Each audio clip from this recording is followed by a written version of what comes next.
माता स्वरूपं माता स्वरूपं देवी स्वरूपं देवी स्वरूपं प्रकृति स्वरूपं प्रकृति स्वरूपं प्रणम्यं प्रणम्यं प्रणम्यं प्रणम्यं। मूल माता आदिशक्ति जगजननी जगदम्बा माते की। आज यहाँ उपस्थित अपने समस्त शिष्यों, माँ के भक्तों, इस शिविर में लगे हुए समस्त कार्यकर्ताओं, उपस्थित जिज्ञासुओं को अपने हृदय में धारण करता हुआ माता आदि शक्ति जगतजननी जगदम्बा का पूर्ण आशीर्वाद प्राप्त करता हुआ अपना पूर्ण आशीर्वाद आप समस्त लोगों को समर्पित करता हूँ।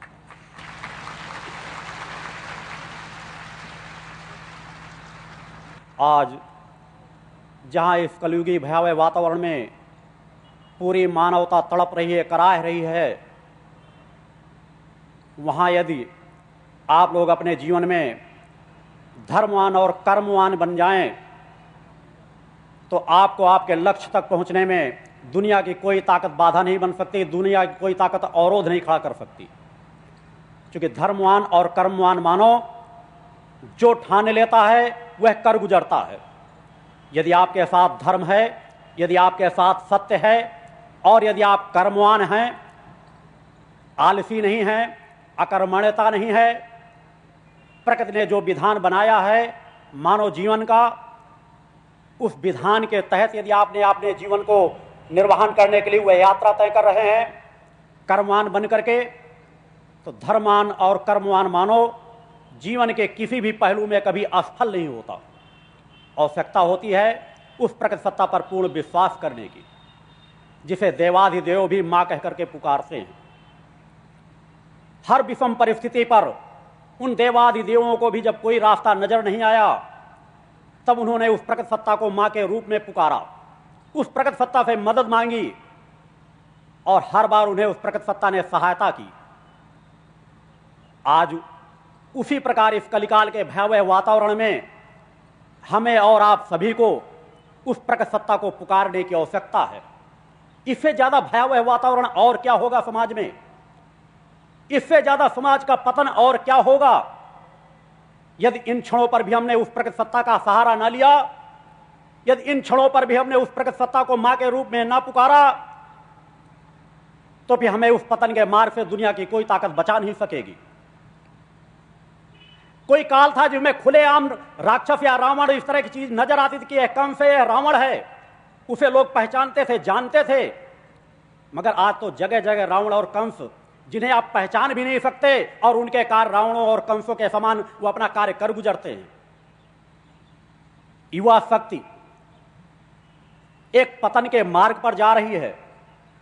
उस युवा शक्ति को अगर रोका ना गया, उस युवा शक्ति को पतन के मार्ग से अगर बचाया ना गया, तो पूरा हिंदुस्तान, यह देश जो सोने की चिड़िया कही जाती थी, जिसमें धर्मवान पुरुष और कर्मवान पुरुष हर काल में उपस्थित रहे हैं, वह पतन के ऐसे रसातल में चला जाएगा जिसकी कल्पना भी आप लोग नहीं कर सकते। अभी वह समय है, इसे रोका जा सकता है, इसे बचाया जा सकता है, क्योंकि समाज का पतन का उस बिंदु पर नहीं गया जहां रोका ना जा सके, जहां प्रकृति का सहारा लेकर उसे बचाया ना जा सके। अतः सब लोग मिलकर के प्रयास करो, धर्मवान बनो, कर्मवान बनो, जीवन से आलस्य को निकाल फेंको और युवा शक्ति को बचाओ, अपने बच्चों को सतमार्ग में लगाओ। तुम्हारा धर्म है मानवता के पथ पर बढ़ना, मेरा धर्म है तुम्हें मानवता के पथ पर बढ़ाना।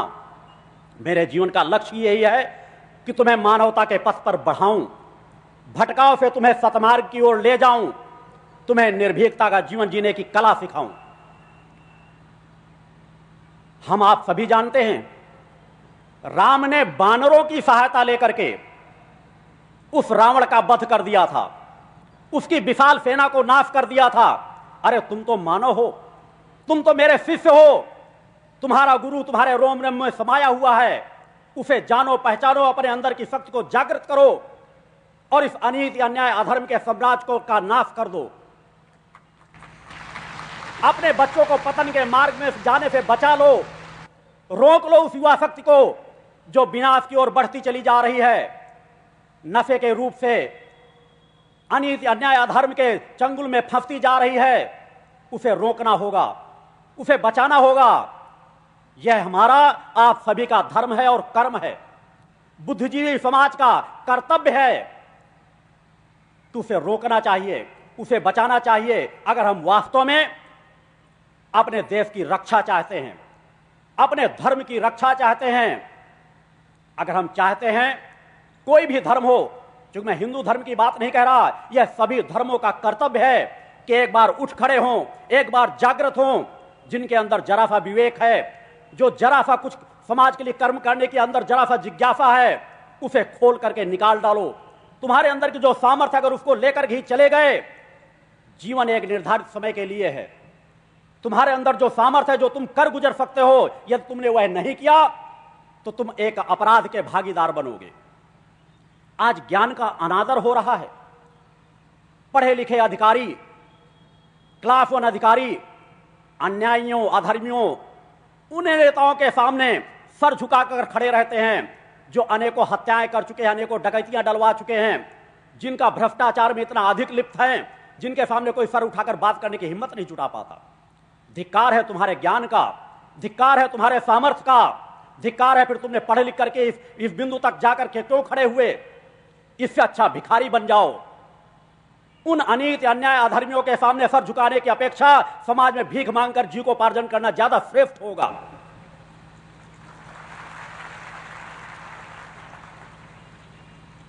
अन्यथा इसी प्रकार ज्ञान का अनादर होगा, अंगूठा छाप लोग नेता बनते चले जाएंगे और तुमको उनके सामने सर झुकाना पड़ेगा।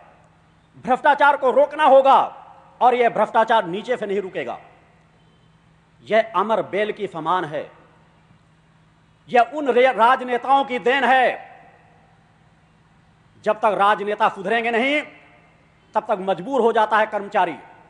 एक छोटी छोटी चपरासी की भर्ती में भी उसे 1 लाख 2 लाख रुपए देना पड़ता है। हर थाने बिकते हैं।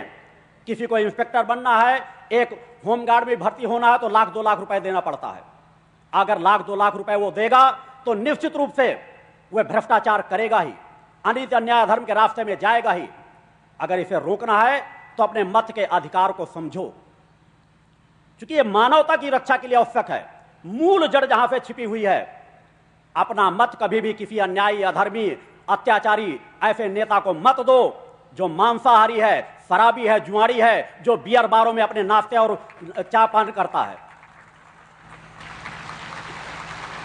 दिन में सफेद पोष बन करके आपके बीच आते हैं, वोट मांगने के समय तो भिखारी बन करके झोली फैलाते हैं और उसके बाद 5 साल भूल जाते हैं। उन नेताओं का ही सम्मान करो जो वास्तव में जन सेवक बन करके कार्य करना चाहते हैं। यह प्रजातंत्र है, राजतंत्र नहीं। आज यह तो अपराध तंत्र बनता चला जा रहा है, माफियाओं का राज्य होता चला जा रहा है। इसे रोकना होगा। जब तक इसे रोकेंगे नहीं, तब तक भ्रष्टाचार समाप्त नहीं होगा। यदि अच्छे लोग चुन करके जाएंगे, अच्छी विचारधारा के रोज लोग राज्य सत्ता में बैठेंगे, तो भ्रष्टाचार में कहीं ना कहीं अंकुश लगने लगेगा। सत्य पथ पर बढ़ने के लिए सबसे प्रमुख नींव वहीं से जागृत होती है जब आप किसी राजगद्दी पर ऐसे व्यक्ति को, अनाचारी, अत्याचारी को बैठा देते हैं। उन्हें रोकना होगा। आवश्यकता है, प्रयास करो। जो तुम्हारे अंदर सामर्थ्य उसका उपयोग करो, और जो इस शरीर के अंदर सामर्थ्य उसका उपयोग ये बराबर कर रहा है। आज से 4-5 वर्षों पहले मैंने कहा था कि ये राजनेता जो समाज को लड़वा रहे हैं, आने वाले समय में ऐसी परिस्थितियां खड़ी करता चला जाऊंगा कि या तो ये राजनेता सुधरेंगे नहीं, आपस में ही लड़ते रहेंगे। आपस में एक दूसरा राजनेता एक दूसरे को जेल भेजने की तैयारी करता रहेगा। अपने विवेक का उपयोग करो। अपनी आत्मा को किसी का गुलाम मत बनाओ। अनीति अन्याय अधर्म के सामने झुको मत। धर्मवान और कर्मवान बनो। संगठन के बताए हुए नियमों का पालन करो। तुम्हारे अंदर आत्मशक्ति जागृत होगी। तुम धर्मवान और कर्मवान बनोगे। नित्य प्रातः उठो समय से। राक्षसी प्रवृत्ति का जीवन नहीं होना चाहिए कि रात को 12-1 बजे रात तक टहल रहे हैं, घूम रहे हैं, टीवी देख रहे हैं और सुबह 9 बजे 10 बजे तक पड़े सो रहे हैं। यह मानव का धर्म नहीं है। मानव का धर्म है सूर्योदय से पहले उठ जाना। आपका गुरु तो नित्य 3 बजे रात्र से नित्य की साधना में रत हो जाता है और रात को भी 10-11 बजे रात तक कार्य करता रहता है। समाज के हित के कल्याण के लिए यह शरीर जो आपके समक्ष बैठा है 24 घंटे में मात्र 2 या 2.5 घंटे की नींद लेता है। उसी तरह कार्य करता रहता है कि समाज में किसी तरह से परिवर्तन आए। प्रकृति तो सब कुछ देने के लिए तैयार है, मगर माध्यम तो हमें बनना पड़ेगा, माध्यम तो आपको बनना ही पड़ेगा, क्योंकि प्रकृति सत्ता आपके शरीर से कार्य करेगी। प्रकृति कण कण में मौजूद है और उसके सबसे प्रमुख सशस्त्र हथियार मानव है, जिसके अंदर वह चैतन्य आत्मा छिपी बैठी है। और अगर उस ओर आपने आंखें निगाहें उठा करके नहीं देखी, अपने आप को आपने जगाया नहीं, अपने आप को आपने सामर्थ्यवान नहीं बनाया, मानवता के पथ पर आपने चलने का प्रयास नहीं किया, तो इसी तरह अनीति अन्याय अधर्म का साम्राज्य फलता फूलता चला जाएगा। मत समझौते करो अनीति अन्याय अधर्म से, अधर्मियों से। मौत का भय त्याग दो। क्या लेकर आए हो और क्या लेकर के जाओगे? जो लेकर जाओगे वह होंगे तुम्हारे सत्कर्म। वह सत्कर्म करो जिससे प्रकृति सत्ता प्रसन्न हो, वह सत्कर्म करो जिसे दुनिया माने न माने, मगर उस प्रकृति सत्ता की निगाहों में रहो, उस आदि शक्ति जगतजननी जगदम्बा की निगाहों में रहो, और फिर देखो तुम्हारा कौन बाल बांका कर सकता है। एक बार प्रण ठानो, एक बार संकल्प लो कि हम मानवता के पथ पर बढ़ेंगे। अनीति अन्याय अधर्म के रास्ते को एक साथ में धीरे, अगर कोई ये कह रहा है कि भ्रष्टाचार मेरी मजबूरी है कि नेता आते हैं मुझको इतना उनको खिलाना पिलाना पड़ता है, अगर मैं ईमानदारी में आ जाऊं, एक पुलिस अधिकारी कह दे तो मुझे इतना भाग दौड़ करना पड़ता है कि मैं अपना वेतन भी नहीं बचा सकता और उसमें खर्च हो जाएगा। मेरा कहना उसे धीरे धीरे रोको, प्रयास करो, गरीबों को सताना बंद कर दो, गलत कार्य करना बंद कर दो। कहते हैं दाल में नमक बराबर तो चल जाता है सब कुछ, मगर नमक में दाल पकाने लगो तो वह उचित नहीं होता।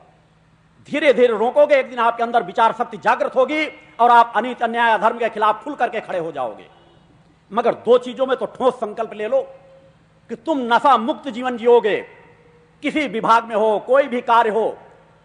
इसके लिए तो तुम्हें कोई बाध्य नहीं करता, इसके लिए तो तुम्हें कोई प्रेरित नहीं करता, इसके लिए तुम्हारे पास तो ईमानदारी और बेईमानी दोनों प्रकार की धन संपदा भरी पड़ी है कि तुम फल फूल खा सकते हो। किस चीज के लिए किसी की हत्या करके मांस का भक्षण करते हो? पूर्व काल में जो गलतियां किसी ने किया उन्हें क्यों बढ़ावा देते हो? आज तो देवी देवताओं के नाम पर भी बलि चढ़ाई जा रही है। उन मंदिरों के पुजारी नहीं है, वो हत्यारे हैं। जिन मंदिरों में देवी देवताओं के नाम पर बलि दी जा रही है वहां कभी देवी देवताओं की उपस्थिति नहीं रहती। वो जल्लाद हैं जो पुजारी बनकर ये कहते हैं कि बलि प्रथा देने से देवी प्रसन्न होंगी, काली प्रसन्न होंगी। कभी प्रकृति सत्ता कोई भी देवी देवता कभी किसी की बलि लेकर के प्रसन्न हो ही नहीं सकता। जो जीवन देने वाले हैं वो कभी किसी का जीवन लेकर प्रसन्न नहीं होते। अतः बलि प्रथा से अपने आप को अलग करो, मांसाहार से अपने आप को अलग करो। भारत एक कृषि प्रधान देश, सब कुछ भरा पड़ा है। यहां अच्छे अच्छे फल फूल खा सकते हो, अच्छा भोजन कर सकते हो। जैसे भोजन करोगे वैसे ही विचार आपके अंदर जागृत होंगे।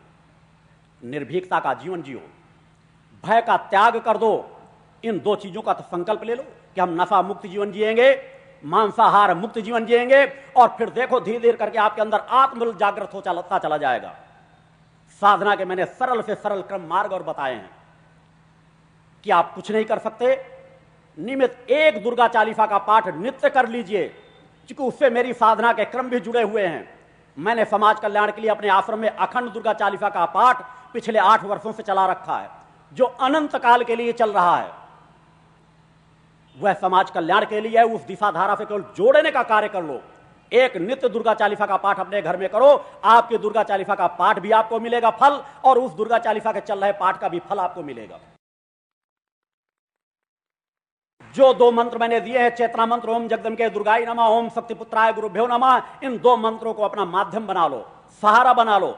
जब समय मिले बैठ करके इनका जाप कर लो, नहीं समय मिलता तो मानसिक जाप, चलते फिरते, काम करते, रात में लेटे हुए, कोई भी कार्य करते हुए मन के अंदर इनका जाप करो। यह पूर्ण उत्कीर्णित मंत्र है, फलप्रद आपके लिए होंगे। अपने बच्चों को सही दिशा में बढ़ाने का प्रयास करो। देखो, अजमा करके देखो, कुछ समय 4-6 महीने का जीवन जी करके देखो, तुम्हारे अंदर आत्म शांति पैदा होगी। एक परिवार में यदि एक शराबी व्यक्ति हो जाता है, पूरा परिवार अशांत हो जाता है। घर में महिलाएं, बच्चे इतने अशांतपूर्ण जीवन जीती हैं कि जिसकी कोई कल्पना नहीं। और वही एक परिवार जहां फल फूल लोग खा रहे हो, सुख शांति से रह रहे हो, नफा मुक्त जीवन जी करके अपना कार्य करके घर जा रहे हो, और उसके बाद देखे घर के लोग कितना अच्छा स्वागत करते हैं आपका। जो पति पत्नी के झगड़े होते हैं, आपसी झगड़े होते हैं, बाप बेटे के झगड़े होते हैं, ये सब अपने आप मिटने लगेंगे। विचार करो, एक पिता और माता का चेहरा उसके पुत्र पर आ जाता है, उसकी झलक कई लोगों का आप देखेंगे, पुत्रों को देख लेंगे तो आप जान जाएंगे किसका लड़का होगा, अगर आप उसके पिता को पहचानते होंगे। जब शरीर का बाह्य रूप साकार नजर आने लगता है, छाया प्रकट होने लगती है कि फला के संतान है, तो आपके विचार पहले कितना अधिक कार्य करते होंगे। तो जिस तरह के आपके विचार बनेंगे, दूषित विचार यदि आपके होंगे, अनाचारी अत्याचारी विचार यदि आपके होंगे, शराबी विचारी आपके होंगे, मांसाहारी विचार होंगे, तो आपके पुत्रों में भी वही संस्कार पड़ जाएंगे। तो क्या आप ये चाहेंगे कि आज आप सर झुकाकर खड़े हो रहे हैं, कल आपके पुत्र भी सर झुकाकर खड़े हों? उनको चैतन्य होने दो, उनके आत्मा पर वह आवरण मत पड़ने दो। प्रयास करो, एक बार प्रण ठानो कि हम अनित अन्याय अधर्म के खिलाफ एक खुला धर्म युद्ध लड़ेंगे। तुम्हारा गुरु तुम्हारे साथ है, समाज के साथ है, जो मेरे शिष्य हैं उनके साथ है, जो शिष्य नहीं है उनके साथ है। क्योंकि मेरे कार्य सभी क्षेत्रों में चलते रहते हैं। एकांत की मेरी जो साधना है, यहां अनेकों लोग ऐसे बैठे हैं जहां मैंने जब जो कहा हुआ कर्म मैं कर गुजरा। मेरे जीवन का सबसे बड़ी शांति और संतोष यह है कि अगर मैंने किसी चीज का प्रण ठान करके मां के सामने रख करके कोई मां की वह जो मूल अनुष्ठान मेरे जीवन का लक्ष्य है, उसको लेकर के अगर मैं किसी कार्य के लिए बैठ गया हूं कि मां यह कार्य होना है, तो आज तक कभी एक भी कार्य असफल नहीं हुआ। बोलो गुरुदेव भगवान की जय। चैतन्य आत्मा किसी की आत्मा में प्रवेश करके कोई भी परिवर्तन डाल सकती है, कोई भी कार्य कर सकती है। अभी कुछ समय का प्रमाण था, अजय अवस्थी यहां बैठे हुए होंगे, पिछले उसमें जब कांग्रेस का कुछ बहुमत उभरा, सब लोग कहने लगे सोनिया गांधी प्रधानमंत्री बनेंगी। वो राष्ट्रपति से मिलने भी जा रहे थे। मैंने अजय अवस्थी को, दिल्ली के पत्रकार हैं और उनसे जुड़े हुए कुछ उनके मित्रगण थे, मैंने कहा सोनिया गांधी प्रधानमंत्री नहीं बनेंगी, यह मेरा साधनात्मक वाक्य है। बोलो गुरुदेव भगवान की जय। अगर तुम जिसे चाहो मैं उसे प्रधानमंत्री बना सकता हूं, अगर चाहो। केवल एक बार मीडिया को एहसास हो, पूरे मीडिया के लोगों को एकत्रित करो, जिसे चाहो मैं उसे इन परिस्थितियों में भी मोड़ दूंगा। मेरे लिए कोई भी रचना, कहीं पर भी कोई भी परिस्थिति मोड़ना मेरे लिए कठिन नहीं। बोलो गुरुदेव भगवान की जय। कल चंद्रशेखर भूतपूर्व प्रधानमंत्री के पीए भी यहां उपस्थित थे। आप अनेकों लोग उनसे संपर्कित हुए होंगे, जानकारी ले सकते थे। व्यक्तिगत रूप से मैंने चंद्रशेखर से भी बात करके बताया था कि अगर तुम चाहो तो मैं तुम्हें भी प्रधानमंत्री बना सकता हूं। केवल सत्य की रक्षा के लिए कि एक बार समाज एहसास करे, एक घटना तो समाज के सामने हो कि जो असंभव है वह मैं कर गुजर सकता हूं। बोलो गुरुदेव भगवान की जय। मगर कुछ भयपूर्ण जीवन उनके जीवन में था। मैंने अजय से कहा कि फिर नहीं है तो मनमोहन प्रधानमंत्री निश्चित बनेंगे। तब कोई मनमोहन की चर्चा नहीं आई थी। कुछ समय बाद सोनिया गांधी राष्ट्रपति के दरवाजे पर गई बहुमत का चिट्ठा लेकर के। अजय अवस्थी को वहां फोन गया कि गुरुजी बस अब तो राष्ट्रपति ये कह देंगे कि आपको सरकार गठन करने की अनुमति दी जाती है, आप सरकार बनाएं। मैंने कहा वह अभी अंदर गई है ना, जब बाहर निकल के आए तब सुनना वह क्या कह रही हैं। वह क्या कहेंगे उसका ज्ञान मुझे है। मैंने कहा प्रधानमंत्री सोनिया गांधी नहीं बनेंगी, प्रधानमंत्री मनमोहन बनेंगे। यहां गिरीश गौतम जी विधायक, जहां कार्य क्षमता की बात करें इसलिए कि आप प्रमाण चाहते हो। मध्य प्रदेश के गिरीश गौतम विधायक जी भी आए हुए हैं, बैठे हुए हैं। उन्होंने श्री विधानसभा अध्यक्ष श्रीनिवास तिवारी के खिलाफ चुनाव लड़ा था, जो उस समय चुनाव में पूरे देश स्तर पर एक केंद्र बिंदु बन गया था। शेर के मुंह के दांत गिनने के बराबर था उस विधानसभा में गिरीश गौतम का विजय होना।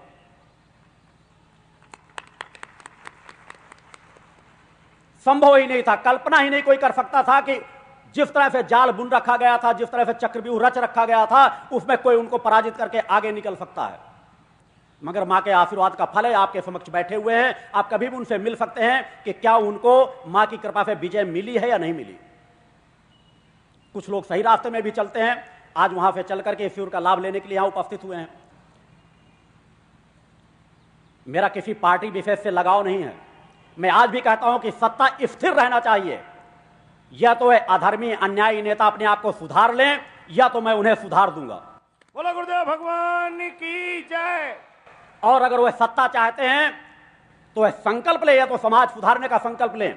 आज प्रदेश उत्तर प्रदेश की सत्ता को आप देख रहे हैं, अस्थिर है, मगर मैं किसी पार्टी के लिए चैलेंज करता हूं, समाजवादी पार्टी हो, बहुजन समाज पार्टी हो, कांग्रेस हो, बीजेपी हो, उनका प्रमुख व्यक्ति आश्रम आए और संकल्प ले कि प्रदेश को नशा मुक्त प्रदेश घोषित कर दूंगा विजय होने के दूसरे ही दिन, प्रदेश को मांसाहार मुक्त घोषित कर दूंगा। क्योंकि राजा चाहे क्या नहीं कर सकता, भ्रष्टाचार में लगाम लगाने के लिए खुद संकल्पबद्ध हो जाऊंगा, अपराध रोकने के लिए अपनी पूरी क्षमता झोंक दूंगा। उस प्रकार सत्ता के सामने संकल्प ले आकर के मैं कहता हूं उनकी 10 साल के लिए सत्ता स्थिर कर दूंगा।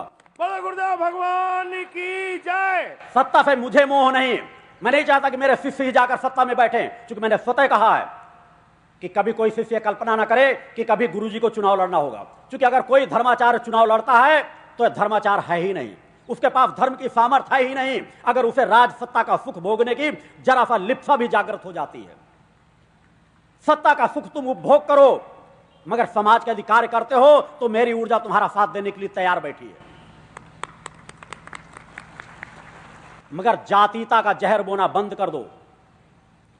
रीवा के यज्ञ की कैफिट मौजूद होगी, जब काफीराम ने नारा लगाया था, तिलक तराजू और तलवार इनको मारो जूते चार, यह वह जहर था।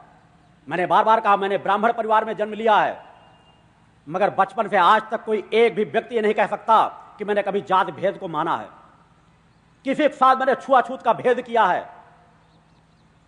मेरे लिए सभी लोग एक समान रहते हैं। मेरी निगाहें उन वर्गों में ज्यादा रहती हैं जिनको वास्तविकता में सत्य की जरूरत है।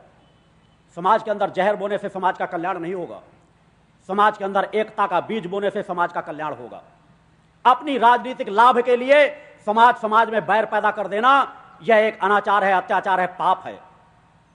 उस समय मैंने कहा था काफीराम सर पटक देंगे तो कभी प्रधानमंत्री की गद्दी को प्राप्त नहीं कर सकेंगे, जो उनकी कामना है। और आज वह कष्ट भोग रहे हैं। मुझे तकलीफ है इस बात की नहीं को कष्ट भोग रहे हैं, मैं प्रसन्न हो रहा हूं। ये आप खुली निगाहों से देखें, क्योंकि कोई भी व्यक्ति हो, चाहे जिस जातीयता का हो, मैंने बार बार कहा है कि मेरे लिए वह समाज सबसे ज्यादा प्रिय होता है जिसका शोषण किया गया है। मैं स्वतः कहता हूं कि ब्राह्मण क्षत्रिय समाज ने उन समाज का बहुत अधिक शोषण किया जो नहीं किया जाना चाहिए। मगर इसका तात्पर्य यह तो नहीं कि प्रकृति आपका सहारा दे रही है, आपके साथ तो धर्म रहा है। वह ब्राह्मण पुजारी मंदिरों में पूजा करके भले ही धर्म की कामना करते रहे हों, आपको मंदिरों में चढ़ने का नहीं मिला, मगर मंदिरों के सीढ़ियों से आपने सर पटका है, दूर रह करके भगवान को आपने श्रद्धा के साथ नमन किया है, और उसका प्रभाव है कि धीरे धीरे वह समाज जागृत हो रहा है। मगर यदि सामर्थ्य हमारे पास आए, इसका तात्पर्य यह तो नहीं कि हम भी वही कार्य करने लगे जो पूर्व के समाज ने हमारे साथ किया है। एक अपराधी था तो हम भी अपराधी बन जाए, तो हम में और उनमें फर्क क्या रहा? अतः यदि कल को कोई कुछ गलतियां हुई हैं तो उन्हें सुधारने का कार्य होना चाहिए, दोनों पक्षों को सुधारना चाहिए।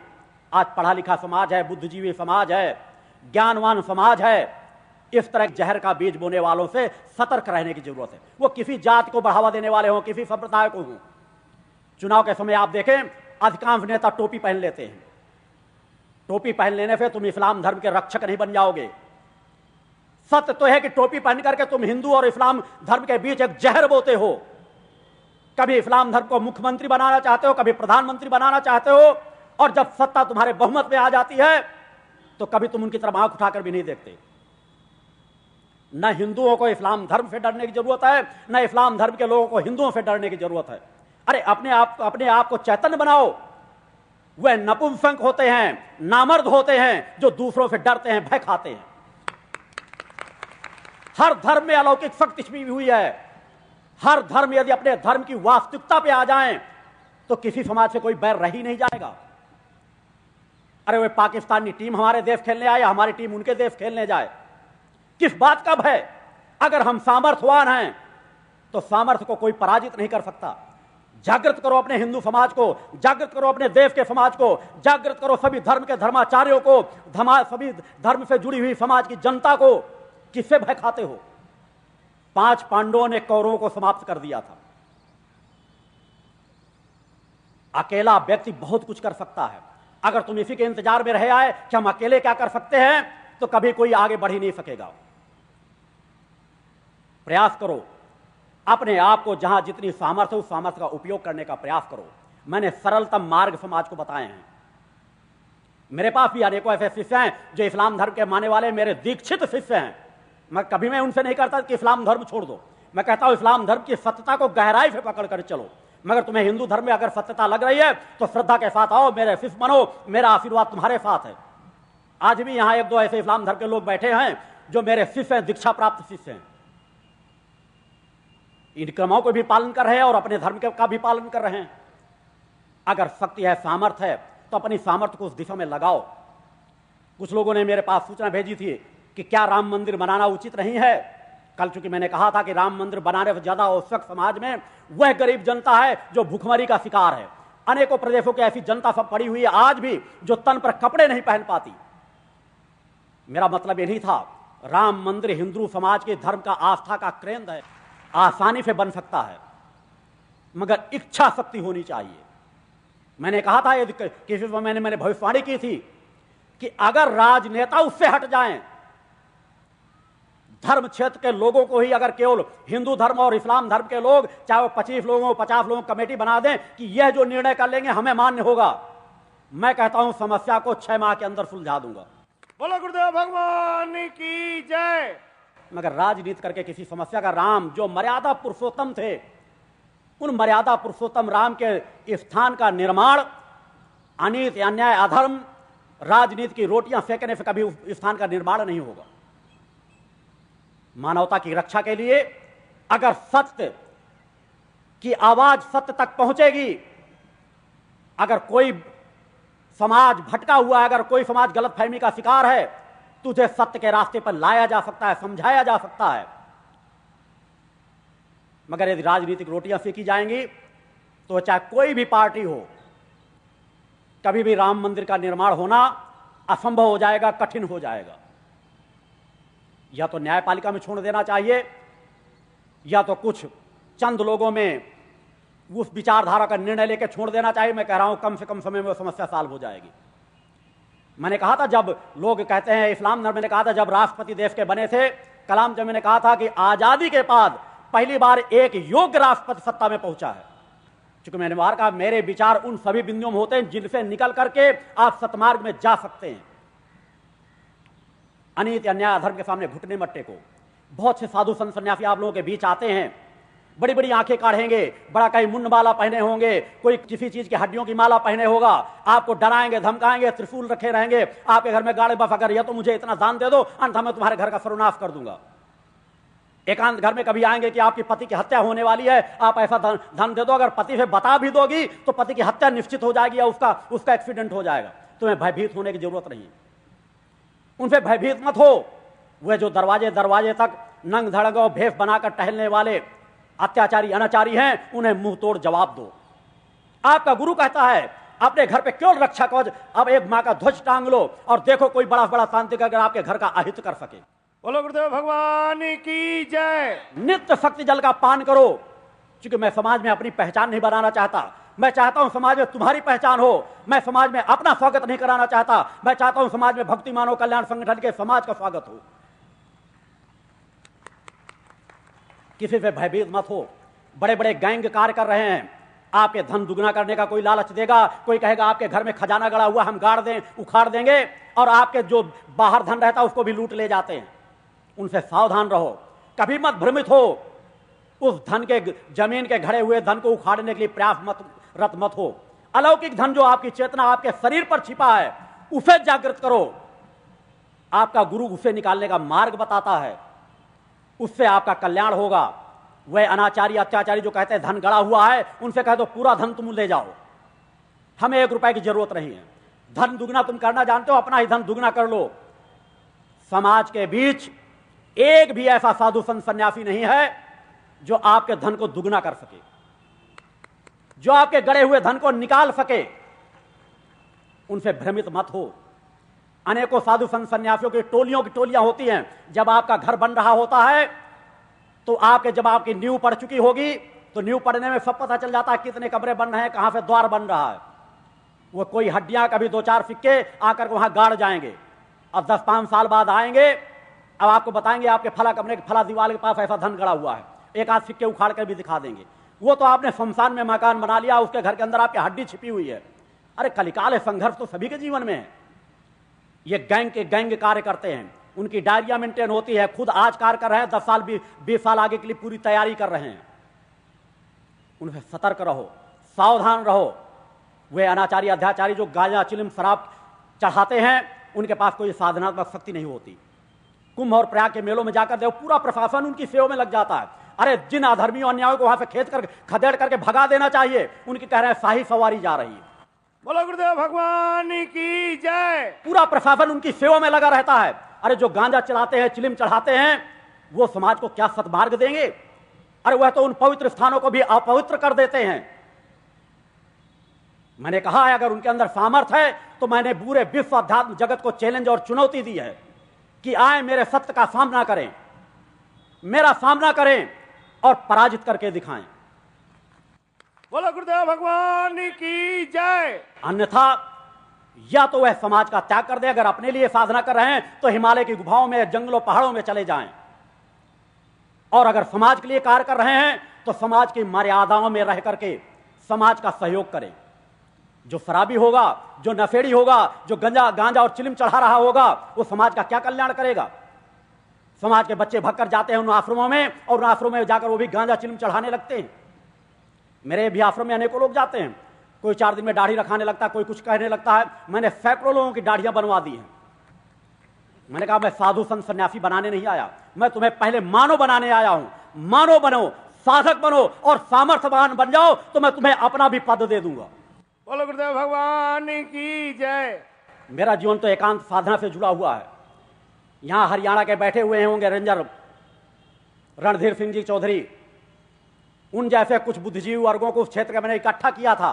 उस समय जब मैं धोती कुर्ता सामान सा पहनता था, मैंने कई लोगों को बताया कि मेरे पास यह सामर्थ्य, मैं कुछ भी कर सकता हूं, मगर मैं समाज में अपनी पहचान नहीं चाहता। मैं चाहता हूं एकांत किसी झोपड़ी में बैठकर केवल मां की आराधना करता रहूं, और जो मैं कहूं उस तरह के समाज में आप कमेटी बनाकर घोषणाएं करते रहें, कार्य करते रहें। वह कार्य मैं करता रहूंगा जो आप लोग समाज के बीच कह देंगे, और एक ऐसा जो रास्ता निकालें कि आप लोग समझ चुके मेरे लिए तकलीफ होती है। एक साधक को आप लोगों के सामने जिस तरह ये बैठना है मेरे कार्य के अंतर्गत नहीं आता। इस तरह चीखना चिल्लाना बोलना मेरे धर्म के अंतर्गत नहीं आता। कुंडलनी चेतना तो पूरी शांति चाहती है, केवल तरंगों के माध्यम से कार्य करना चाहती है, मगर चूंकि जड़ समाज जब तक बोलोगे नहीं, बताओगे नहीं, तब तक समझ नहीं सकेगा। मैंने कहा था कुछ लोगों को तैयार करो और वह मेरे विचार समाज जन जन तक पहुंचाएं, मगर 2-4 साल निकल गए। कई लोग आए, गुरुजी ऐसा कार्य कर दो। रणधीर सिंह से पूछिए, इन्होंने भी अपने क्षेत्र के 2-4 कार्य कहे, गुरुजी अपाहिज पड़ा है, ये अगर थोड़ा सा चलने लगे तो हम अपने पूरे क्षेत्र में परिवर्तन डाल देंगे। नहीं कर सके। अनेकों, मैं एक उदाहरण दे रहा हूं कि आप वो यहां मौजूद है, इस तरह के सैकड़ों उदाहरण हैं। मेरा 4-5 साल शोषण किया गया, मैं अपनी बात कह रहा हूं। किसी ने किसी लाभ की कामना की, गुरुजी बस ऐसा कार्य करा दो, हम ऐसा कार्य समाज सेवा में लग जाएंगे, मगर कर नहीं सके। बाध्य होकर, मजबूर होकर के मैं अपने आप को रोक नहीं पाया। मैंने 6वें महाशक्ति यज्ञ में, चूंकि मैंने 108 महाशक्ति यज्ञों का संकल्प समाज के लिए लिया था, 6वें यज्ञ में मुझे अपना परिचय देना पड़ा कि मैं कौन हूं और क्या हूं। मेरे जन्म के विषय में आज से 400-500 वर्ष पूर्व के, 1000 वर्ष पूर्व के भविष्यवक्ताओं ने लिख रखा है कि कब, किस समय, किस समाज के बीच किस व्यक्ति का जन्म होगा, उसका कार्य क्षेत्र क्या होगा, उसका लक्ष्य क्या होगा। यह सब आज, चूंकि आज मैं झूठ बोल सकता हूं, मेरे शिष्य झूठ बोल सकते हैं, वो 400-500 वर्ष के पूर्व की भविष्यवक्ताओं की पुस्तकें झूठ नहीं बोलेंगी। नास्त्रेतमस, दमस्कीरो, इनकी भविष्यवक्ताओं की पुस्तकों को पढ़ो। मैंने 6वें यज्ञ में अपना परिचय दिया था कि मैं वह चेतना पुरुष हूं जिसका वर्णन आज से 400-500 वर्ष की भविष्यवक्ताओं की पुस्तकों में लिखा पड़ा है। मेरा कार्य है मानवता की रक्षा, समाज को एक सही दिशाधारा देना, युवा वर्ग को पतन के मार्ग से बचाना। और इस कार्य के लिए मैंने कहा है रक्षा कवच गले में डालो। इससे मेरी चेतना जुड़ी हुई है। आपको पूरे भगवे वस्त्र धारण करने की जरूरत नहीं है। सादगी के मैंने कुर्ता पैजामा बताया है, आप पैंट शर्ट भी पहन सकते हैं। मैं ये नहीं कहता आपको और फैशन के कुछ अच्छे कपड़े पहनने का अच्छे लगे, उन्हें भी पहन सकते हो, मगर भारतीय मर्यादाओं में रहकर। आप तो जितना बड़ा क्रैक व्यक्ति हो वह उतना ही बड़ा फैशन डिजाइनर बन जाता है, जो जितना कपड़ों का सत्यानाश कर सके। टीवी विज्ञापनों में आप लोग देखते हो कि कपड़ों का नजर ही नहीं आता ये कपड़े हैं या क्या हैं। जितना अधिक उतर सके, उन्हें काट सके, जितना सत्यानाश कपड़े का कर सके, वो उतना बड़ा ही फैशन डिजाइनर बन जाता है। आप लोगों भी कुछ फैशन डिजाइनर के बनाए हुए कुछ कपड़े, मगर भारतीय मर्यादाओं में हो, पहने में मुझे कोई फर्क नहीं रखता। समय के साथ चलना चाहिए आगे, मगर मैंने कहा भोगवादी जीवन नहीं होना चाहिए, उपयोगवादी जीवन जियो। उस पतन के मार्ग में मत जाओ। कुछ लोग केवल पैसा कमाने के लिए नग्नता का प्रदर्शन करते हैं, उनसे अपने बच्चों को सचेत करो। टीवी में अनेकों कार्यक्रम आते रहे, बियर की पार्टियां चल रही हैं, नाच कर रहे हैं, नृत्य कर रहे हैं, और टीवी में बड़ा बखान किया जा रहा है कि सब प्रपंचित आनंद उठा रहे हैं, तृप्त हो रहे हैं, मग्न हो रहे हैं। अरे उनका व्यक्तिगत जीवन कैसा है? वे तो वेश्याओं से भी बदतर हैं, राक्षसी प्रवृत्ति के हैं कलिकाल में। उनके जीवनों से तुम अपना तालमेल मत रखो। वो तृप्त नहीं है, वो बियर पीकर ही कुछ शांति पा पाते हैं, अन्यथा उनका जीवन ज्यादा अशांत है, ज्यादा तनावग्रस्त है, वो शांति नहीं प्राप्त कर रहे। युवा वर्ग भटक जाता है कि शायद उनको ज्यादा स्वतंत्रता मिली हुई है, हमारे माँ बाप हमको रोक लगा रहे हैं। तुम्हें सचेत होने की जरूरत है। वो पतन के मार्ग पे समाज जा रहा है, तुम्हें पतन के मार्ग पे नहीं जाना, अपने आप को रोकना है। वह तृप्ति का जीवन नहीं है। तृप्ति का जीवन है सादगी से रहो, सदाचारपूर्ण जीवन जियो, नित्य प्रातः सूर्योदय से पहले उठो। मैंने कहा था कि अगर मैं समाज के लिए कहता हूं तो ये मैं जीवन में अमल में रहता है। समाज को कह रहा हूं एक दुर्गा चालीसा का पाठ करो, मेरे आश्रम में अखंड दुर्गा चालीसा का पाठ चल रहा है। तो मैं सूर्योदय से पहले उठने की बात कह रहा हूं। मैं ब्रह्म मुहूर्त में 3 बजे उठकर आप लोगों के लिए साधना करता हूं। पहले शिष्य पहले उठते थे, गुरुओं को बाद में जगाते थे, उनकी सेवा में लगते थे। आज गुरु को पहले उठना पड़ता है, कलिकाल है, शिष्यों को जगाना पड़ता है। मुझे भी कई बार को मेरे शिष्य आश्रम में कहते हैं कि गुरु जी क्या 2 घंटे लेट नहीं किया जा सकता? सुबह बहुत जल्दी उठना पड़ता है। आप चाहें तो कुछ भी कर सकते हैं, 2 घंटे बाद का क्रम अपना लें। आप सुबह उठ जाते हैं तो हमको मजबूरी में उठना पड़ता है। तो आलस से सबको प्यारा होता है, मगर मैंने बार बार कहा उससे सजग रहो। यही तो कलिकाल है। आप 1 घंटे लेटे रहने लगता है, हमको ज्यादा तृप्ति मिल रही है, 1 घंटे और लेट लें। आदत डालो, सूर्योदय से पहले उठने लगोगे, उतने ही तकलीफ आपको होती है 8 बजे उठने में, उतनी ही तकलीफ आपको होगी सूर्योदय से पहले उठने में।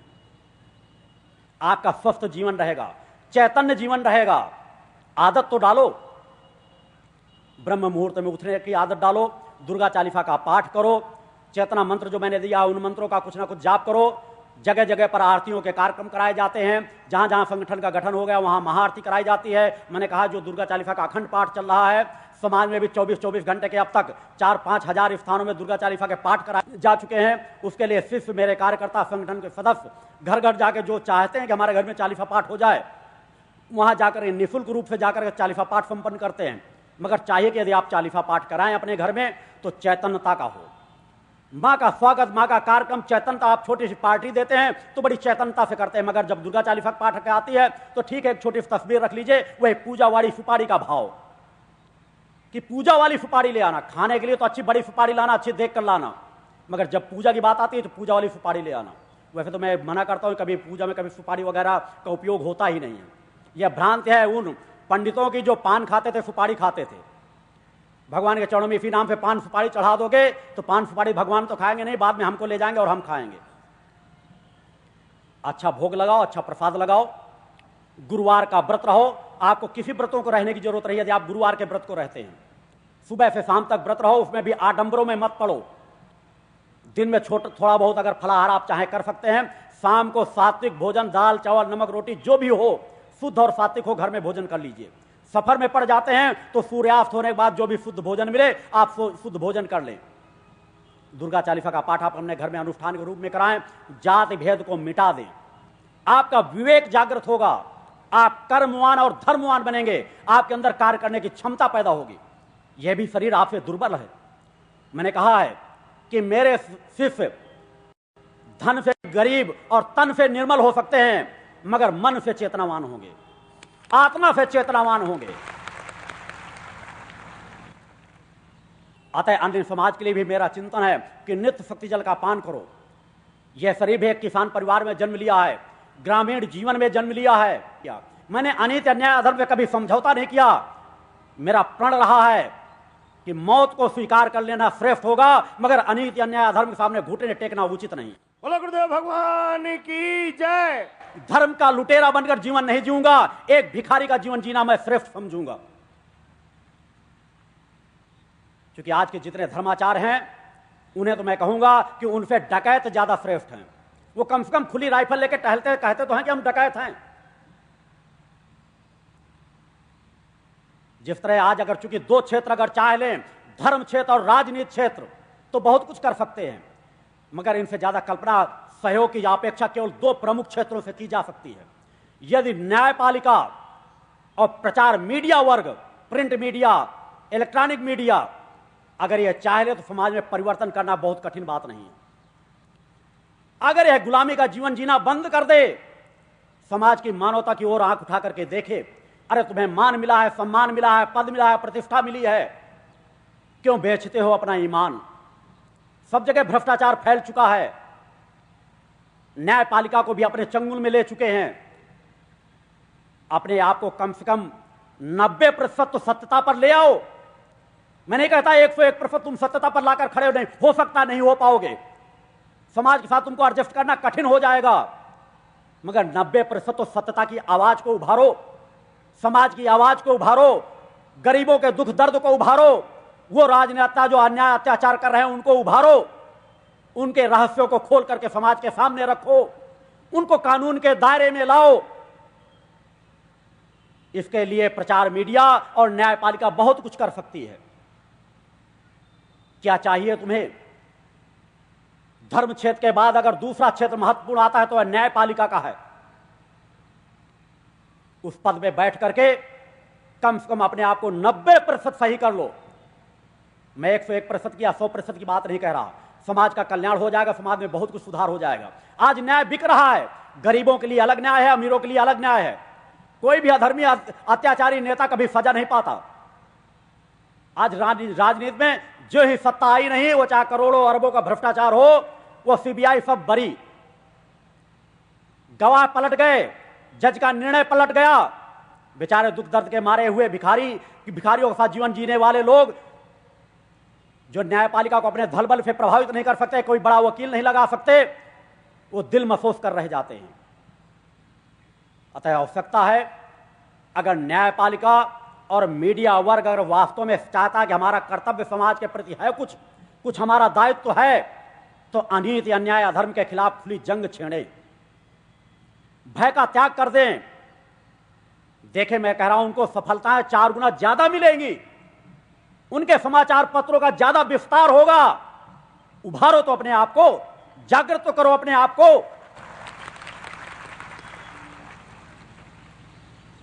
मैं नहीं कहता तुम मेरे शिष्य बन जाओ, मैं नहीं कहता तुम मेरा मान सम्मान करो, तुम किसी के भी शिष्य बने रहो, मगर कार्य तो धर्म का करो, कार्य तो मानवता का करो। अगर नहीं करोगे तो इस समाज में कर्म के अनुसार ही मनुष्य का जन्म मिलता है। कहीं बाहर से किसी को कुछ भोग करके नहीं आना। एक भिखारी के यहां जन्म लेने वाला बच्चा जन्म लेते ही भिखारी बन जाता है, एक राजघराने में जन्म लेते ही राजकुमार कहला जाता है। कहीं नहीं कहीं यदि यह शरीर या आप अगर गलत कार्य करेंगे तो उनके फल को भोगना अवश्य पड़ेगा, उसे कोई बच नहीं सकता। प्रकृति के विधान में रंच मात्र भी गुंजाइश नहीं है। आप अपने कर्म को कर्म करते हुए ऋष तुल्य बना सकते हैं और कर्म के पतन के मार्ग में जाकर के रावण के समान राक्षस प्रवृत्ति के भी बना सकते हैं। निर्णय आपको लेना है कि आप धर्म का साथ देना चाहते हैं कलिकाल में या अधर्म का साथ देना चाहते हैं। आप सत्य के पलड़े में खड़े होना चाहते हैं या असत्य के पलड़े में खड़े होना चाहते हैं। निर्णय आपको लेना है। सामर्थ्य देने के लिए मैं तैयार बैठा हूं। कोई समाचार आगे आए उभर करके, आज जो उसकी सामर्थ्य हो, आज उसके पास जो धन बल हो, मैं उसका 4 गुना उसकी धर्म सामर्थ्य को, उसकी जन बल को बढ़ा दूंगा, उसके धन बल को बढ़ा दूंगा। उसके बाद तो समाज के लिए कुछ करो। बोलो गुरुदेव भगवान की जय। अरे धन उतना बटोरो जिससे तुम्हारा जीविकोपार्जन हो जाए, बच्चों को अच्छी शिक्षा दे सको। अगर और जरूरत है तो कम कम एक पीढ़ी के लिए तिजोरियां भर लो, उससे ज्यादा तो रोक दो, उससे ज्यादा तो समाज की ओर आंखें उठा लो। जिस समाज को आवश्यकता है, जिस समाज को जरूरत है, उस मानवता की रक्षा के लिए उभरो, खड़े हो। तुम गरीब हो, अमीर हो, जो हो, जहां हो, चाहो तो सब कुछ कर सकते हो। जातीयता के भेद को मिटा डालो, छुआछूत के भेद को मिटा डालो। जात के नाम पर राजनीति करने वालों को या तो सुधार दो या तो उन्हें काल कोठरियों पर भेजने के रास्ते तैयार कर दो। तभी तो होगा तुम्हारा कल्याण, तभी होगी धर्म की रक्षा, तभी होगी हिंदू धर्म समाज की रक्षा, तभी होगी इस्लाम समाज की रक्षा, तभी होगी सिख समाज की रक्षा, तभी होगी ईसाई समाज की रक्षा। कोई भी धर्म आडंबर पर जाकर अपने धर्म की स्थापना नहीं कर सकता। अनेकों धर्म हैं जहां आडंबर रच रच करके समाज के विस्तार करने की बात कही जा रही है। धन के लोलुपता से समाज के लोगों को खरीदा जा रहा है। मैं किसी समाज को कभी भी बाध्य नहीं करता कि तुम मेरे विचार को मानो। धर्म स्वतंत्रता से धारण करने की चीज है। अगर धर्म को भी धन बल के माध्यम से धारण कराया गया, दबाव के माध्यम से धारण कराया गया, तो धर्म कभी नहीं होता। धारण करने वाला भी अपराधी है और धारण कराने वाला भी अपराधी है। अगर अपने अपने समाज की रक्षा करना है, सामर्थ्यवान बनो, आत्मावान बनो। जनसंख्या बढ़ाने से समाज की रक्षा नहीं होगी। जनसंख्या को सीमित करो। सीमित परिवार सुखी परिवार होगा, सामर्थ्यवान परिवार होगा। 100 से एक भले, अगर एक सामर्थ्यवान है तो 100 के ऊपर भारी पड़ेगा। चेतनावान है तो उसे कोई पराजित नहीं कर सकेगा। कभी जाति दंगों में मत पड़ो। अगर कोई गलत करता है तो उस गलत को दंड दो। मैं नहीं कहता गलत करने वाले को माफ कर दो। मैं उस विचारधारा का इस काल में कोई विचारधारा थी, क्योंकि हर काल में हर विचारधारा की आवश्यकता होती है।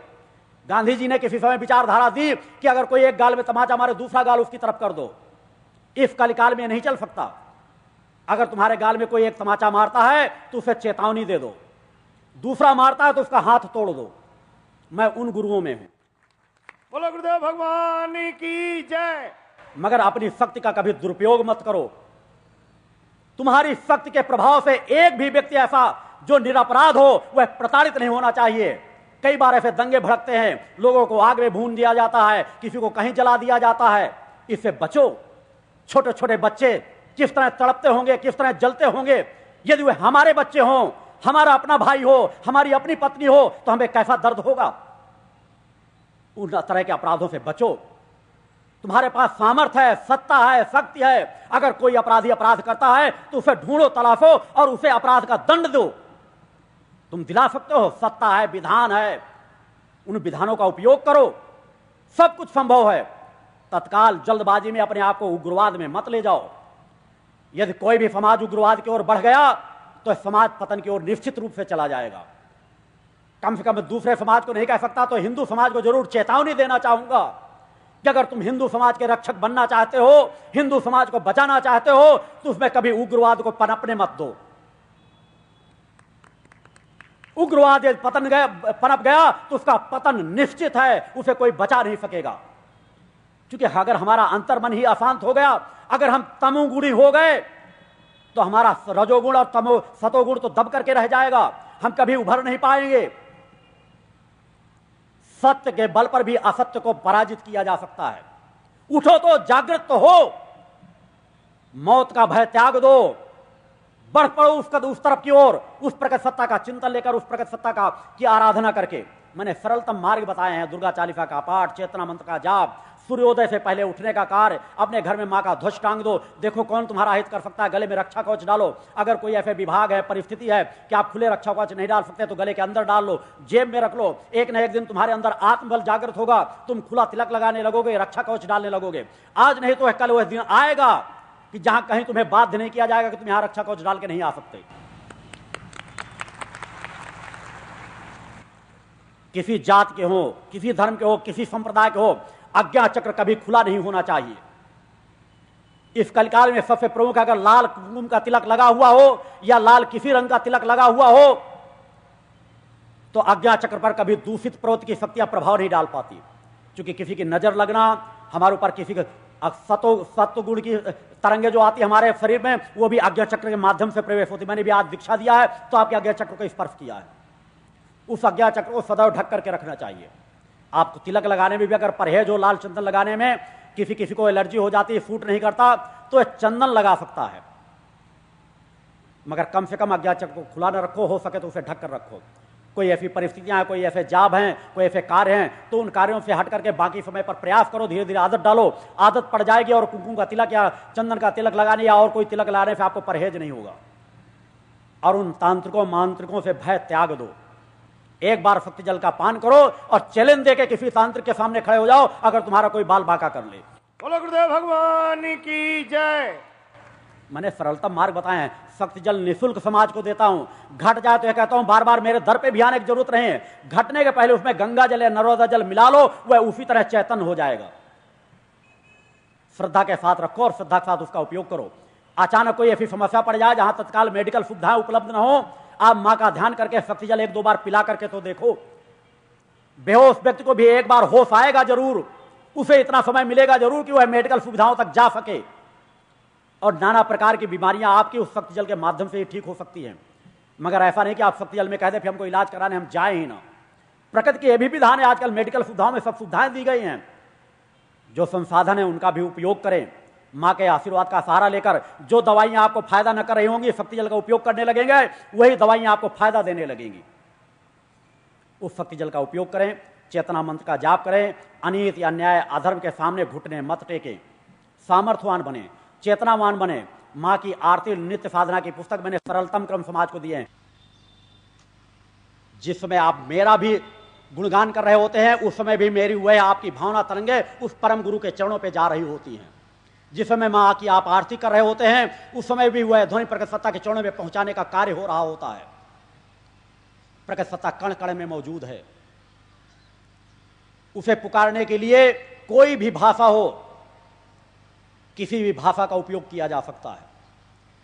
आपकी भावना से परिपूर्ण हो, चेतना से परिपूर्ण हो। अतः उस दिव्यता की आरतियों की ओर हम आप सभी लोग बढ़ेंगे। अतः उच्चारण की ओर बढ़ेंगे। बोले माते की जय।